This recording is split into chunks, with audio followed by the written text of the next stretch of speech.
chocolate मात्र नखाएर त्यो खान चाउ पिरो हो उठेर त आमा दुइटै बनाऊ लाग्यो त अब नखाने एउटा प्याकेट जतिको त सक्काले अब एउटा प्याकेट जतिको बाँकी छ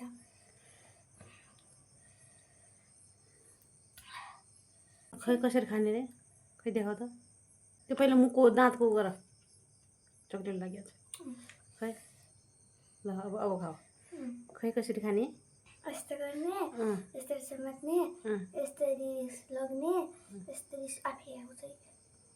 खै खाऊ त अनि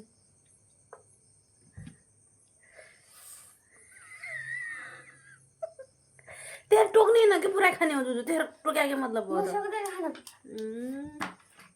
ल एक गाँसमा पानी खाएपछि त्यसरी कहाँबाट हुने हो त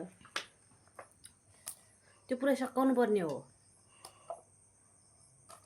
पानी खाएर पेट भर्दैछ है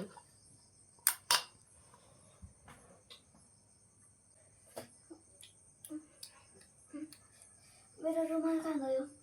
अब मलाई के थाहा नि त्यो रुमाल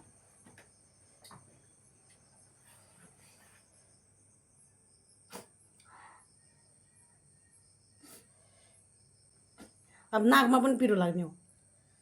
त्यो अरूको साइडबाट गयो अब यता ल एक घाँस खाउँ नि त अब मेरो त पेट दुखिहाल्यो कसरी सक्ने म पनि एकछिनमा खान्छु एकछिनमा अझै खानु मन लाग्छ खै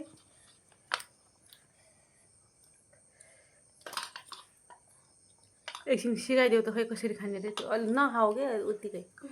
खै कस्तो गर्ने खै यस्तरी समात्ने यस्तरी लग्ने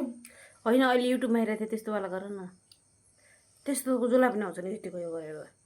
खासमा समात्ने कसरी हो युट्युबमा देखाएको छ त अहिले तर मलाई यस्तरी युट्युबमा देखाए जस्तरी नि